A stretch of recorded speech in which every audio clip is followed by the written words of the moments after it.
La prensa, historia de la prensa. El periódico o prensa que hoy conocemos nació en Inglaterra en el siglo XVIII. Antes de esta fecha no existieron formas de comunicación social. La antigua Roma.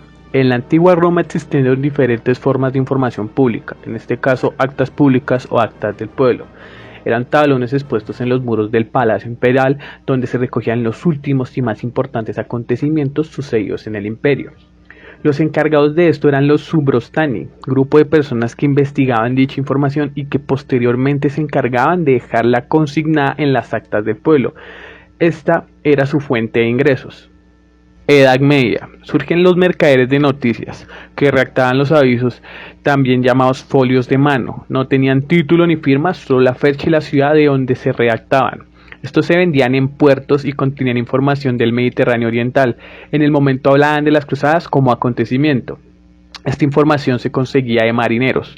Fueron exitosos en su momento hasta que los censuraron las autoridades europeas por dar información como precios de mercancía internacional y horario de los barcos. Ahora nos centramos en el siglo XV, ¿no? En el siglo XV surge la imprenta, es decir, que todos los manuscritos que se estaban haciendo pasaron completamente al olvido, ¿no? Y aquí surgen dos maneras de la comunicación social, que una serían las ocasionales y las relacionales. En las ocasionales, en su momento, lo más importante y lo que más pegó, lo que fue tendencia, fue el descubrimiento de América. Es decir, las notas de Cristóbal Colón eran lo que estaba recorriendo voz a voz y a través del periódico por toda Europa. Y no obstante, también estaban las relacionales. Las relacionales tenían una diferencia y es que estas recogían información semestral, es decir, cada 6 meses, de todos los acontecimientos más importantes que sucedían en Europa en ese momento, ¿sí?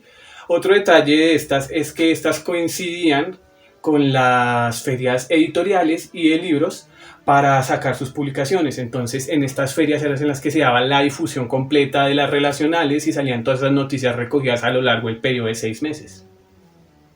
Continuando con el desarrollo de la prensa o la comunicación social, ahora estamos en el siglo XVI, ¿no?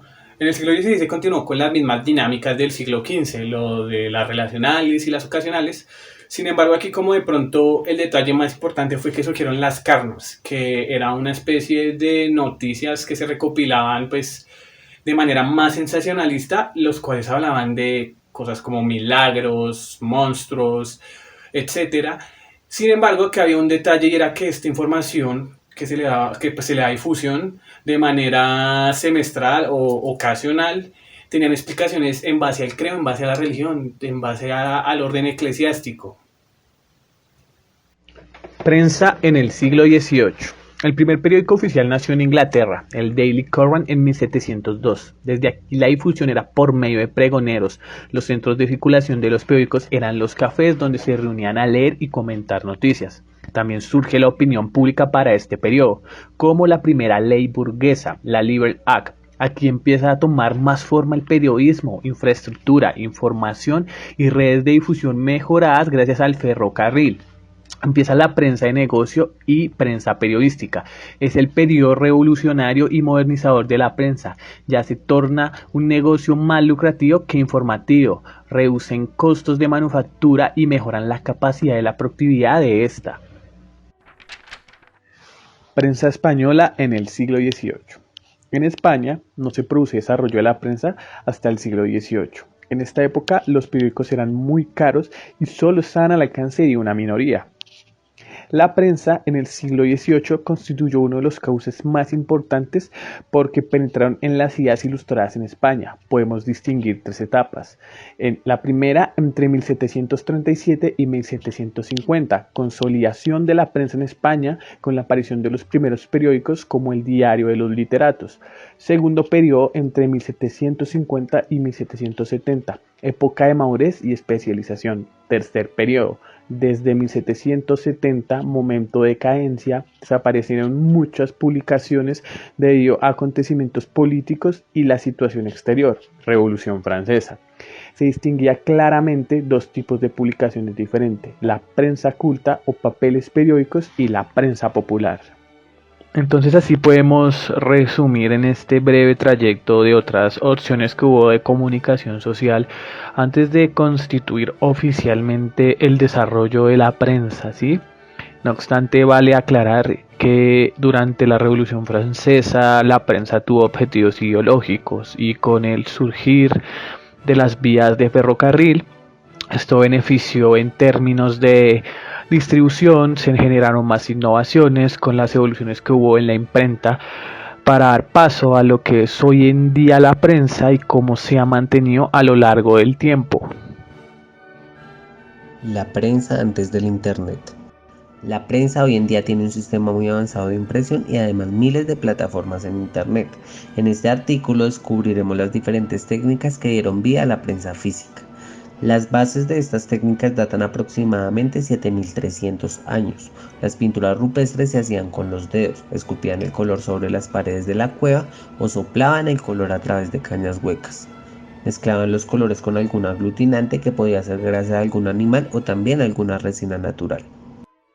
Las pinturas rupestres son un idioma en sí mismas, comprenden un sistema de comunicación por sí solas y aunque durante mucho tiempo se les haya considerado como una pura expresión artística al azar, lo cierto es que constituyeron un medio de comunicación a dos niveles, con otros seres humanos y con la divinidad. Técnicas. La escritura es un sistema de representación gráfica de un idioma por medio de signos trazados o grabados sobre un soporte. En tal sentido, la escritura es un modo gráfico específicamente humano de conservar y transmitir información. La escritura la inventaron los sumerios en Mesopotamia hace unos 3500 años antes de Cristo aproximadamente. La más antigua consistía en una serie de marcas en tablas de piedra. Se podría decir entonces que esta forma de reproducir texto sobre tablilla de piedra o arcilla estaban montando los cimientos que hoy en día conocemos como prensa. El grabado es otra de las técnicas que ha sido usada para la proliferación de mensajes en la historia y además es la base fundamental de lo que conocemos como impresión. Existen tres tipos principales de grabado. La xilografía consiste en tallar a mano con una gubia o buril en la madera las palabras o imágenes deseadas, dejando en relieve aquellas partes del bloque de madera que corresponden al dibujo, para que, al momento de colocar la tinta, la imagen sobresalga. La litografía. Para este tipo de impresión se utiliza una piedra caliza polimentada sobre la que se dibuja la imagen a imprimir, de forma invertida, con una materia grasa, bien sea mediante lápiz o pincel. Este proceso se basa en la incompatibilidad de la grasa y el agua. Una vez la piedra humedecida, la tinta de impresión solo queda retenida en las zonas dibujadas previamente. Para cada color debe usarse una piedra distinta y, evidentemente, el papel tendrá que pasar por la prensa de imprimir tantas veces como tinta se emplee. En los carteles impresos mediante el sistema litográfico tan frecuentes en la segunda mitad del siglo XIX y primeras décadas del siglo XX, se utilizaban 15, 20 o más tintas. Entre ellos son de destacar los que anunciaban las corridas de toros, los de la Semana Santa y los diseñados durante la Guerra Civil Española. Técnicas. El tercer modelo de grabado es la xilografía. Este modelo de grabado consiste en utilizar una plancha y una lámina metálica. En la lámina metálica se han realizado previamente unas pequeñas incisiones con una forma predeterminada. Al colocar tinta sobre la lámina y pasar papel sobre ella, queda grabada en el papel la forma que se realizó en las incisiones. El modelo de impresión de Gutenberg fue inspirado en estas tres técnicas. Gutenberg lo que hizo fue utilizar una prensa que generalmente se utilizaba para exprimir el zumo de las uvas y crear unos pequeños tipos, es decir, unas fichas con cada una de las letras del alfabeto, esta vez en metal. Anteriormente las hacían en madera, como vemos en el ejemplo de la xilografía. Y bueno, lo que cogió fue utilizar estos pequeños tipos en metal y juntar uno a uno, creando diversos renglones. Estos renglones ya le daban a él una plantilla para sacar reproducciones grandes. Ya no era solo un grabado que se iba a hacer, sino eran varias impresiones que se podían sacar en menor tiempo. Por eso que este descubrimiento es tan importante para la historia de la prensa, ya que acá encontramos pues las bases de lo que hoy en día conocemos como prensa e impresión. A diferencia de otros inventos, descubrimientos o avances de la humanidad, en el caso del periódico es muy complejo adjudicar a una sola persona o colectivo la invención de este medio de comunicación, o lo que es lo mismo, no se sabe quién inventó el periódico. Más bien nació o apareció de forma natural como una evolución lógica de los sistemas de comunicación que se venían empleando hasta la fecha de aparición de los primeros periódicos. Se puede considerar que el primer periódico o la primera publicación periodística impresa tuvo lugar en Viena en el año 1529. El mérito de Gutenberg fue perfeccionar las técnicas de impresión existentes fundiendo en metal cada una de las letras del alfabeto por separado e ideando un sistema para ponerlas una a una a continuación de otras y sujetarlas. De esta forma se podía componer más rápido las páginas y reutilizar los moldes para componer otras páginas. En Boston se creó la primera agencia de noticias del mundo en 1811, idea de un curioso personaje llamado Samuel Toffler, dueño de una cafetería célebre de esta ciudad, la Gilberto's Coffee House and Dairy. Este pintoresco personaje, al darse cuenta del interés de sus clientes por estar al tanto de las noticias, cambió la naturaleza del local, convirtiéndolo en una sala de lectura para los comerciantes. Según la mentalidad antigua de la época, el austríaco Sigmund Freud tenía razón cuando pronosticó que lo único que no cambiaría nunca son las noticias que interesaban al hombre. Al de cavernas le preocupaban las mismas cosas que al hombre de nuestro tiempo: la comida, las mujeres y el clima. Características de la prensa digital. Presenta unas características y que constituyen el valor añadido que aporta el Internet para la distribución de información de la actualidad. Las posibilidades del entorno digital para facilitar la construcción de un nuevo tipo de medios de comunicación están presentes desde los inicios de los periódicos digitales y las ventajas de esta son: interactividad. En un sentido más amplio, se refiere a la posibilidad de que los usuarios pueden actuar, relacionarse o comunicarse con el medio. Multimedialidad se refiere a la utilización conjunta de las formas básicas de información, es decir, texto, sonido, una imagen fija o animada, en un mismo entorno de manera expuesta o integrada.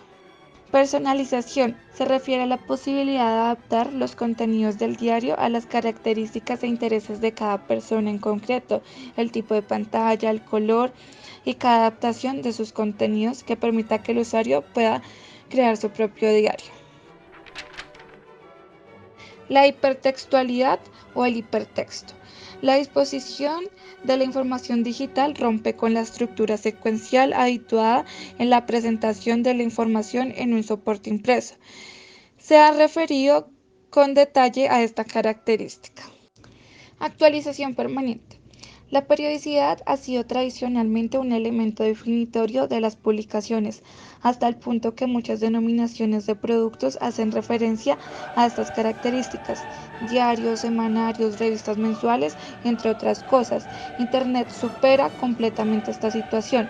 Las portadas de los diarios digitales se renuevan varias veces al día, mostrando las noticias de la actualidad en cuanto se producen, y es habitual la presencia de ellas. Nacimiento y primeros años.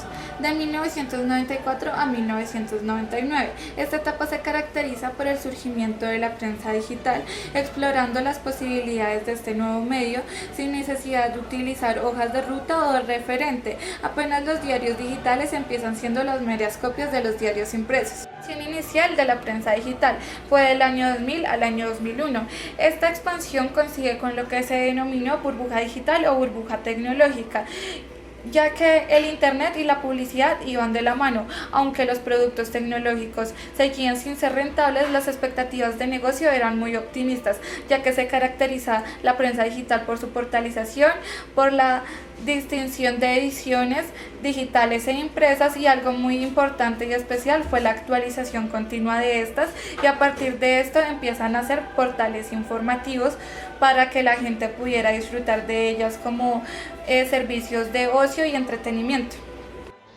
La primera crisis de la prensa digital fue del año 2002 al año 2004. Tras el estallido de la burbuja tecnológica se produce un descenso considerable de la inversión publicitaria y los medios se encuentran en la tesitura de la búsqueda de modelos de negocios realistas. Segunda expansión de la prensa digital fue desde el año 2005 hasta el año 2008. Esta nueva fase de expansión se hace especialmente visible a partir del año 2006. Los diarios recuperan las inversiones a la par que el aumento sostenido de la publicidad en Internet muestra cada vez con mayor claridad que el futuro es digital. Surgen nuevos diarios, algunos impresos y digitales como Públicos y otros nativos digitales como Soy Tú. Además, en casos como ADN, con una sección digital completamente independiente en contenidos respecto a su homólogo impreso gratuito. Dos importantes novedades abren paso a los contenidos, la adaptación a la prensa de la corriente participativa que se extiende por el Internet, conocida como Web 2.0, web social, blogs, comentarios y votación en noticias. Contenidos generados por usuarios, redes sociales, entre otras cosas, y el protagonismo creciente de la información multimedia, fotos, gráficos y especialmente videos.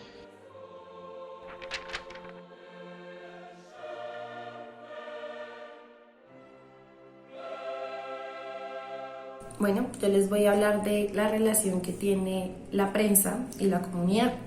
Para entender un poquito esta relación tenemos que entender qué factores componen esta relación. En un primer momento encontramos al comunicador, el mensaje y la comunidad quien lo recibe. ¿Pero qué mensaje realmente recibe la comunidad? Bueno, el mensaje que algunos quieren que les llegue. Cuando digo algunos me refiero a quién. Bueno, estamos hablando de la industria que maneja el gobierno que maneja la prensa consigo sus comunicadores, y sus comunicadores finalmente le entregan a la comunidad lo que ellos quieren que nosotros sepamos. ¿Cómo podemos llegar a solventar estas falencias tan grandes dentro de la comunicación y la desinformación de alguna forma? Para entender esta relación tenemos que tener muy claro que la organización sin comunidad no tiene eficacia y viceversa, pero la organización más comunidad puede llegar a tener una alta eficacia. ¿Por qué? Bueno, para responder a esta pregunta primero tenemos que plantearnos otra, y es: ¿los medios del pueblo o para el pueblo? Para solventar todas estas falencias de la desinformación e información conveniente que nos entregan los medios masivos, nace un proceso que tiene que ser un ciclo. ¿A qué me refiero con un ciclo? Entonces llegamos que tenemos que tener dos factores: la comunidad y el facilitador. El facilitador puede ser el comunicador. Entonces, el comunicador nos entrega la información, la comunidad la asimila, la refuta o complementa y vuelve a salir a fluir, por decirlo así. Y de esta forma pueden llegar a nacer y fortalecerse los medios alternativos, como es la prensa popular, la radio comunitaria y demás, que son medios que refutan o también complementan la información que en algún momento los medios masivos nos entregaron. En relación con estos temas, es bueno tener en cuenta que no siempre la concentración de la propiedad sobre los medios se traduce de manera inevitable en el dominio político sobre los mismos.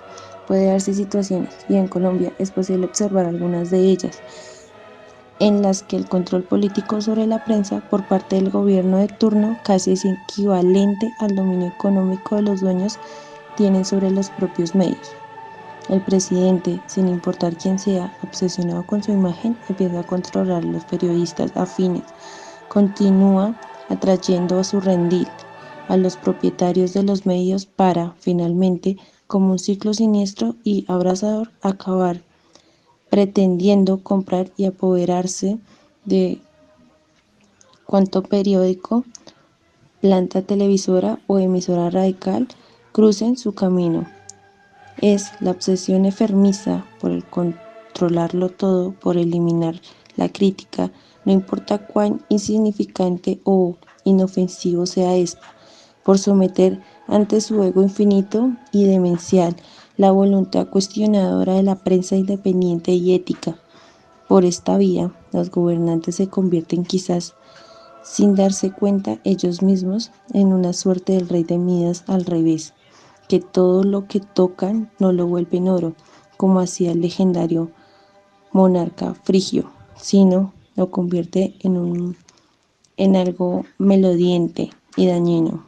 La prensa traficada, medio, que es una relación personal, no necesariamente económica, sino del acceso de buen trato. La siguiente etapa es construir con lo que uno se considera es el periodista de influencia de medio, que no necesariamente es el director o el jefe de redacción. Contexto colombiano. En Colombia, el inicio de la prensa como principal medio de comunicación está ligado estrechamente con la política. Es decir, casi todos los primeros periódicos fueron fundados por políticos que veían en este medio la mejor y más segura manera de expresar sus opiniones políticas sobre lo que sucedía en el momento. En este periodo de la historia colombiana, la prensa empieza a coger una gran fuerza, ya que la necesidad que tenían los ciudadanos por informar, avisar y tener conocimiento de acontecimientos casi los obligó a crear la prensa. Esto ocurrió realmente por avisar sobre un terremoto en la caseta de Santa Fe en 1785. Este fue editado solamente una vez, por el que se hace llamar el padre del periodismo, Manuel del Socorro Rodríguez, que más tarde, viendo cómo este era tan necesario, fundó un periódico el cual no solo se limitaría a una única edición, sino que toma ese papel esencial y se vuelve el más importante de la época en Latinoamérica. Este es conocido como el papel periódico de la ciudad de Santa Fe, primer periódico oficial de la capital. A partir de 1810 se fundaron innumerables diarios y periódicos quincenales o semanales. Entre ellos se destacó el fundado por Antonio Nariño, La Bagatela, desde donde le fue posible derrocar a la primera junta de gobierno y así hacerse con el poder. Por otro lado, el periódico federalista Argos de Cartagena fue quien se encargó de hacerse frente a los embates de Nariño en contra de la junta. En mayo 19 de 1847, una vez se consolidaron los partidos conservador y liberal, aparecieron periódicos como El Progreso de Torres Caicedo, El Nacional de Caro y Ospina, El Siglo de Julio Arboleda, El Conservador de José Joaquín Ortiz, La Gaceta Mercantil de don Manuel Murillo Toro y El Neogranadino de Manuel Ancisar. La imprenta Neogranadino nace el 1 de enero de 1848, por intermediación de Manuel Ancisar. La imprenta El Neogranadino. Este federalista ilustrado fue quien introdujo en el país máquinas modernas y un equipo de impresores, dibujantes, pintores y litógrafos, logrando gestar una gran revolución en el periodismo y la literatura de Colombia, pues con ayuda de estas personas y estas maquinarias se consiguió sacar rápidamente miles de ejemplares de una misma edición, lo que hacía que la difusión fuese más amplia y generalizada. El periódico Alacrán fue fundado el 1 de enero de 1849 por Germán Gutiérrez de Piñeres y Joaquín Pablo Posada. Se dedicó a defender junto con las sociedades de artesanos al gobierno de Melo. El poder de la prensa durante el siglo XIX se hizo evidente durante la guerra, exactamente el 19 de mayo de 1854. Libraron la alianza liberal conservadora y el gobierno populista de José María Melo. Innumerables escritores, poetas y periodistas que también estaban en las filas del ejército o al menos luchaban políticamente escribiendo sus protestas en contra del gobierno en distintos medios impresos. Dentro de la prensa colombiana podemos ver la lucha del pueblo durante mucho tiempo. Siempre se ha censurado en Colombia la libertad de prensa a la hora de exponer, denunciar, criticar o de solo comentar puntos de vista diferentes. Se sabe que muchas veces los medios de comunicación son manejados por familias y personas de poder en Colombia que callan al pueblo y a medios masivos alternos para no mostrar verdades y atrocidades que pasan aquí. La censura en Colombia es tan grande que ocupa el puesto número 126 de 169 países listados en materia de libertad de prensa por la RSF. En 2007, quedando entre los países con mayor riesgo para los periodistas en el mundo entre los 3 más riesgosos en América, siendo solo superado por México el número 136 y Cuba el 165, aún teniendo en cuenta que en la Constitución Política de Colombia se ha hablado de esto y la importancia que se debe tener, aún así ha sido tan vulnerada que es una vergüenza. La Constitución del 91 nos habla sobre 3 artículos muy importantes.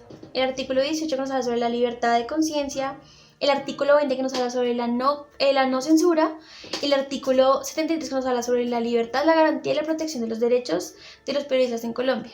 Durante mucho tiempo hemos presenciado y hemos sido espectadores de las muertes, de las desapariciones de periodistas, columnistas, escritores y líderes sociales del periodismo en Colombia. Todas estas causadas por el Estado, por el narcotráfico, por la guerra, por las bandas delincuenciales y por la misma corrupción que hay acá. Por el simple hecho de hablar, de denunciar, de querer decir la verdad al pueblo, de simplemente cansarse de tantas mentiras y exponer la verdad.